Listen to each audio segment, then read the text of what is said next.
what actually brought us together. Who would have thought, right?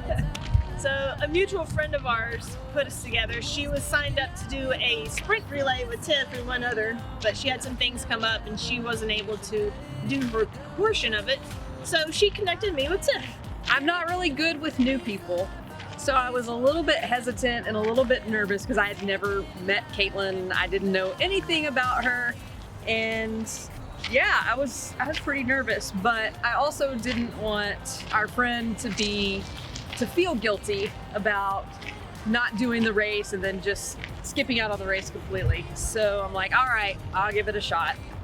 And so called her up and said, you know, here's the race we're doing and we're gonna go to Packet Pickup. You wanna go with us? Because it was in Houston, so we had to make a little drive to get there. And so yeah, so then we hadn't actually met yet. We'd only spoken on the phone. So I met Tiffany in the HEB parking lot before we headed off to Houston, and the other person we were doing the relay with, she was real friendly.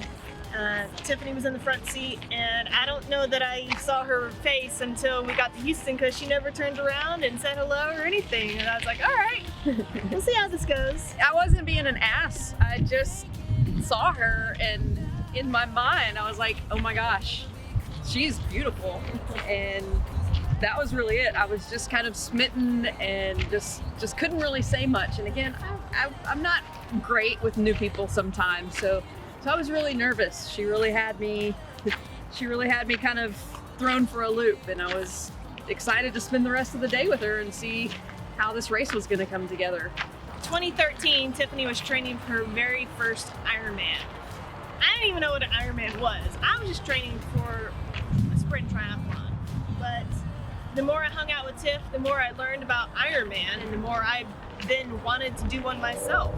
I think about 2 or 3 months before the actual race day, we decided that she would sign up and be a volunteer at Ironman at the finish line, and that she would catch me. And I think on Ironman race day, even when it got tough, all I could do was think, you know, get to the finish line, I'll get to her, and you know, it'll be great. And it was. Every moment thinking and leading up to, and then the reality was just as amazing as it was in my head. We knew we were gonna have to take a couple years to kind of build her up, get her experienced in the triathlon world. But we were definitely targeting 2015, and that was gonna be our first Ironman together and Caitlin's first Ironman. So we had planned that we would start to swim together, knowing that Caitlin would come out of the water quite a bit behind me. But with Caitlin being the stronger cyclist, she would eventually catch me on the bike, and we were kind of estimating around mile 90, mile 92, she would catch me on the bike. And then we would just do the rest of the race together because the goal was to finish together. And sure enough, she did catch me kind of in the 90s, and we rode the rest of the way together. And then we did the marathon together. We were just on cloud 9. We were having such a blast. We were just taking in the energy of the crowd on the run along the waterway.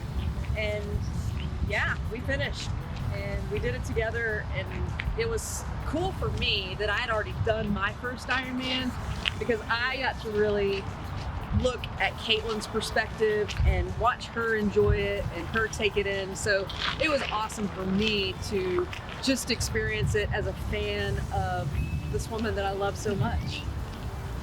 Yeah, and that's, you know, it's one thing to cross an Ironman finish line for the first time, but then to do it with the one you love, that just made it so much more special. Yeah, Ironman, triathlon, and it's kind of the heart of who we are and what we do, and we try to find something active, endurance related whenever we travel or whatever we're doing, because it's just something that is a connection that we have.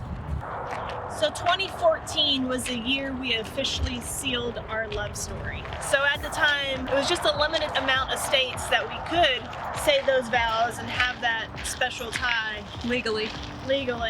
So we thought about some options, and just logistically, every option was just too much. And so we scrapped it all and we went to Hawaii, just the two of us. And it was the best decision we could have made. We were already set on a date, so that was non-negotiable. And then it became just searching for states that were legal that we could go. And we were really racking our brains, we were struggling. And one day I was driving home from work and I just had an epiphany. Like, it's legal in Hawaii. Oh my gosh, the Ironman World Championship is in Hawaii in October. Nah, there's no way it's gonna be the same weekend that we wanna do this. And I looked it up and sure enough it was. So I texted Caitlin, I'm like, we have to talk about where we're getting married. I've got the perfect plan.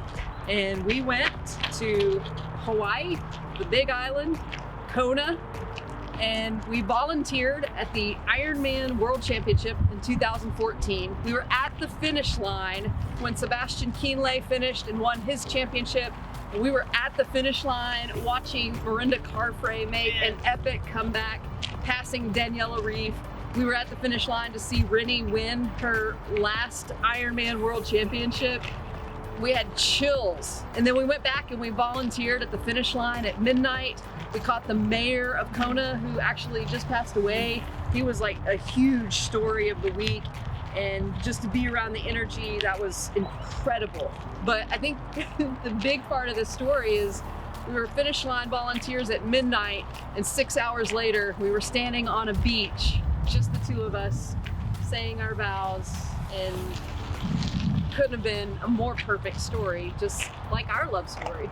Certainly was special. Triathlon is definitely an integral part of what we do, but it's so much more than that. We share a lot of passions. We love craft beer.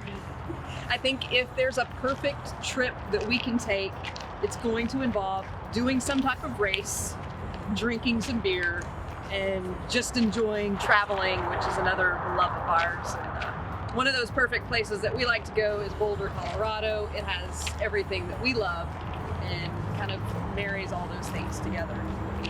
There's so much to love about Austin. There's such a great active lifestyle. I mean, we're out here on this amazing trail that wraps around for 10 miles, and we've seen all different types getting out and trying to be better and fitter. And that's the same thing that we're trying to do. And, you know, it just fits us. And there's so much to explore in this town. One particular place that our kids really enjoy is Redbud. So we have 3 pooches that are our kids and our pride and joy, as some may say.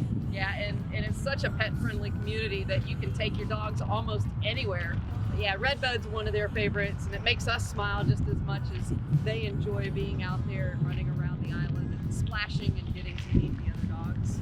So just real quick, Redbud is an off-leash dog park island.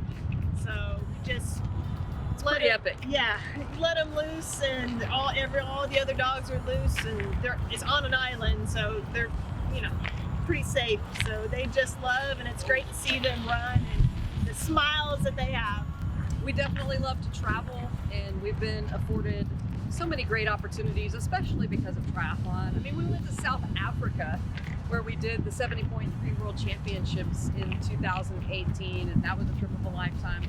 That trip actually sparked kind of our drive and what we are doing now and trying to become better triathletes so we can keep qualifying and keep traveling to really epic places in the world. So as Caitlin likes to say, true love stories have no ending. And I truly believe that that's what our love story is all about. And we're just going to keep growing, we're going to keep doing, and we're going to keep writing that book.